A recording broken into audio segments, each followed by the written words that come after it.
There's been a lot of confusion surrounding the way things have been done in the family, the way that Kody is with me and has been with me for many, many years. So I think that's why The narrative of Sister Wives has ever been one of a family bound by faith, choice, and sometimes sheer will.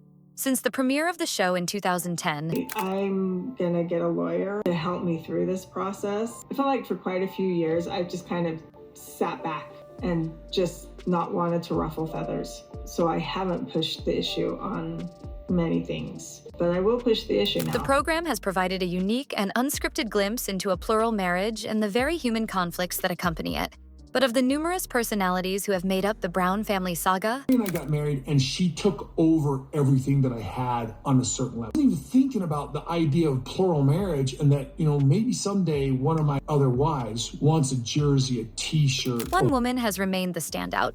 No, not for being dominant, but for the storm that raged in the calm of her demeanor. Meri Brown. When viewers first met the Browns, Kody Brown was an assured polygamist husband of 3 wives, Meri, Janelle, and Christine. Kody is actually the one who came up with this idea for this quote. I get it. You guys are divorced. You're done. Fine. Each of whom was helping to keep the precarious balance of the family together.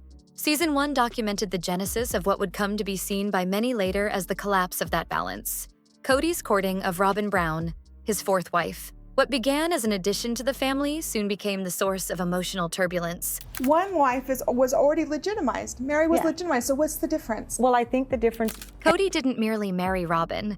He courted her with a fervor that appeared to overshadow his unions with his other wives. He was there, present, with that goofy, in-love grin. The sort of guy viewers only saw sparsely around Meri, Janelle, and Christine.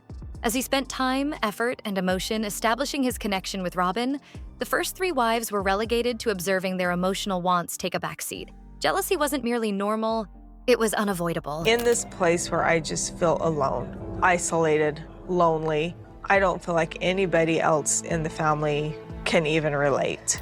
Emotionally, the cost was greatest for Meri, Kody's initial and legally married wife. She had been with Kody the longest, establishing a family and life with him years before cameras ever showed up. While Kody's focus turned to Robyn, however, Meri faded into the background.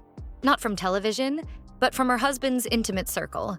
As their relationship wore on, Meri became more and more alone, emotionally starved and desperate for something.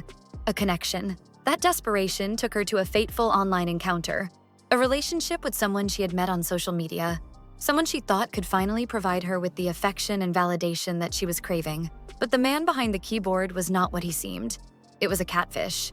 A deceitful plan that would embarrass Meri and hurt her reputation, both in the household and to the general public. The drama played out on television with excruciating intimacy. Kody cared more about how he was affected by the situation than the emotional suffering Meri went through. And the sister wives, already aloof, were not much help. Yet Meri remained. For years following the catfishing incident, she continued to be in a spiritually lifeless marriage, holding on to the scraps of a relationship that had died. And then, 2023 arrived, a year of reckoning. After years of feeling neglected, underappreciated, and emotionally discarded, Meri made the choice that surprised fewer than one might think, but encouraged many. She broke up with Kody, not in a fiery explosion, but with the soft conviction of a woman who'd finally had enough. Leaving her life in Flagstaff behind, Meri took a different route. She went back to where she lived originally, in Utah, and focused her time on Lizzie's Heritage Inn, the bed and breakfast she had previously struggled to maintain. But this time, it wasn't for business alone. It was for rebirth, for reinvention. Meri didn't simply start anew. She was transformed. During the months that passed, she became a self-assured, confident woman. She started Worthy Up, a business and empowerment movement that embodied her new self. A self based upon self-respect and healing. Through online workshops, merchandise, and motivational messaging, she sent the clear message. The old Meri that allowed herself to be walked over was no more. But Meri's new strength didn't eliminate the hurt of the past, or the complicated relationships that still existed with her ex-sister wives. Part of what was driving the tension was the old pattern of Meri tolerating herself being the family scapegoat. She was generally the quiet one, the one who absorbed the criticism, the one who allowed things to happen to her instead of making them for herself. Whether it was Kody attempting to force her into taking less of the family's Coyote Pass property, or Christine ridiculing her behind her back, Meri was seldom treated as an equal. And yet, year after year, she had taken it. She seldom stood up for herself. She let things go. She gave Kody second, third, fourth chances, with him lavishing her with half-hearted love and mixed messages, never giving her the kind of love she had once known. The outcome? A dead marriage that had been over for many years, but which refused to be buried. Even among the sister wives, Meri's relationships were strained. She and Janelle never really clicked, decades in the same house or not, and her relationship with Christine was frequently chilly, competitive, and characterized by resentment on both sides. Indeed, Meri's failure to support Christine's wedding to David Woolley in 2023 was telling. She didn't show up to the wedding and was silent in public about it, a gesture that many saw as bitter, or at least unfinished. As of 2025, those wounds haven't fully healed. Christine and Janelle have moved on, forging a close bond and building independent lives. Meanwhile, Meri's connection with them remains distant, strained by years of misunderstandings and unspoken hurt. But Meri is not the same woman she was. Her story is not one of pity, but power. She walked through fire, public humiliation, emotional abandonment, and the collapse of a spiritual marriage, and came out the other side not just intact, but stronger. This is the beginning of Meri's second act. And for the first time in decades, she's writing it alone, on her own terms. Meri Brown's struggle within the Brown family wasn't just about one bad relationship. It was the cumulative result of years of subtle jabs, lingering tensions, and emotional wounds that were never allowed to heal. While viewers often focused on her rocky dynamic with Kody, what simmered beneath the surface was a deeper story of betrayal, miscommunication, and resentment from multiple directions. Some of Meri's conflicts were deceptively small on the surface. Take, for example, her choice to get dressed and made up early in the morning. It may seem trivial, but in the communal atmosphere of the Brown family, where comparisons were constant and judgments subtle, this habit triggered insecurities in others. Christine, in particular, often pointed out Meri's early morning glamour as an unnecessary performance, questioning why Meri needed to look a certain way so early. But for Meri, it wasn't about vanity. It was about control. In a household where she often felt unseen and unheard, her appearance became one of the few things she could control. Then came one of the more explosive flashbacks, the infamous story of Kody melting down Meri's wedding ring. Years later, Christine spoke of the incident in a lighthearted conversation, perhaps without knowing how much hurt it still held for Meri.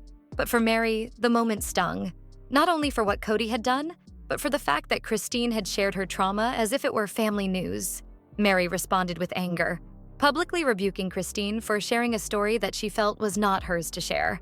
It was an unusual moment where Meri broke her habitually passive stance and revealed the rage that she so frequently suppressed. Incidents such as these uncover a sad pattern. Meri is not a villain in the Brown story.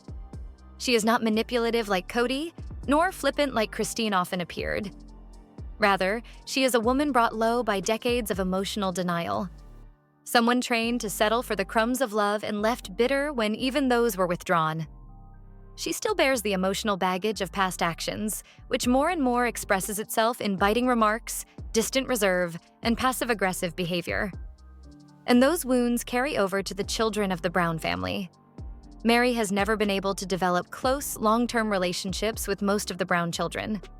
She is still close to a small group, but several have complained about her aloofness, even going so far as to say that she was not a warm or supportive mother figure throughout their childhood. Some of this perception may be unfair, colored by Kody's own emotional detachment. But the reality is, Meri never got to be a traditional mother in the Brown family. Her fertility struggles meant she had just one child, Leon, while the other wives raised large groups of children. Meri's role in the family became more ambiguous over time. She was there, but she wasn't fully part of the parenting circle. Her continued emotional stake in Kody made everything more complicated. Though Christine and Janelle eventually released their expectations of romantic love from Kody, Meri did not. Her inability to accept the demise of their marriage was a source of tension with the others, who were fed up with seeing her pursue a man who so obviously did not desire her. In a sense, her desperation to be loved by Kody isolated her not only from Christine and Janelle, but ultimately from Kody himself. The more she pushed, the more distant he became.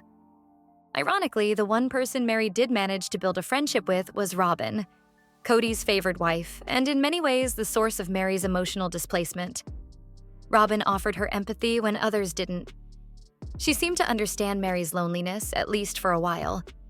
But even that bond couldn't survive the collapse of Meri's marriage to Kody. Once Meri walked away, Robyn didn't follow. She stayed by Kody's side, deepening the divide between them. In retrospect, it's obvious that Meri was not always the outcast. In reality, there are even subtle hints throughout the early seasons that she might have initially been Kody's favorite. They were the first couple, legally wed in 1990, and their initial connection had the intensity of a strong partnership. But things shifted in 2014 when Kody legally divorced Meri so he could marry Robyn and adopt her children. It was a legal action, they said. But for Meri, it was so much more than just forms. It was when she became disposable. Although the legal separation happened, Meri still held on to their spiritual bond. She thought if they waited long enough, healed enough, and worked hard enough, they could reglow their past love. Kody had other ideas, though. He became colder, more aloof, and sometimes downright cruel. Though Meri still referred to him as her husband, he did not refer to her as his wife. In private discussions, he confessed that he felt no longer any romantic or physical attraction to her. To Meri in person, he provided evasive excuses. Publicly, he provided silence. The emotional toll of this slow rejection was compounded by Meri's longing to expand their family. She wanted more children with Kody, but her fertility challenges made that dream painful and distant. And rather than supporting her through it, Kody seemed indifferent. He didn't grieve the loss of possibility. He didn't share in her pain. Instead, he leaned into the families he had with Janelle, Christine, and most of all, Robyn. And then came the scandal that gave Kody the perfect excuse to fully disengage: the catfishing incident. While Meri's emotional vulnerability had led her into the arms of a stranger online, the fallout became a public spectacle. Rather than supporting her as a victim of manipulation, Kody weaponized the incident as proof that she had emotionally cheated. It was clear by then. He was done. He employed the scandal as a last wedge, a means of excusing his emotional absence and blaming Meri for it. But Meri wasn't the issue. She was a woman who wanted to be loved, wanted to be chosen again, attempted repeatedly to salvage a failing marriage, despite the fact that no one else believed it was worth salvaging.